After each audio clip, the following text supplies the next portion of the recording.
Kesuksesan sinetron Ikatan Cinta membuat nama Arya Saloka makin dikenal publik.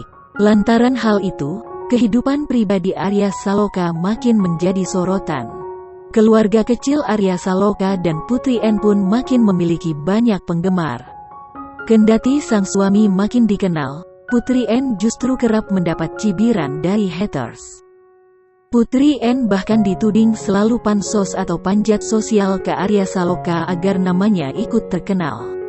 Hal itu terungkap dari unggahan Instagram Story Putri N Sabtu tanggal 3 Juli tahun 2021. Tak terima dengan tudingan tersebut, ibu satu anak itu langsung meladeninya. Putri N langsung membungkam haters tersebut dengan jawabannya. "Coba cek penghargaan gue di 2014, tulis Putri N singkat.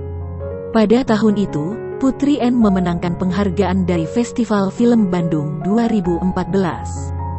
Istri Arya Saloka menang dalam kategori pemeran utama wanita FTV terpuji.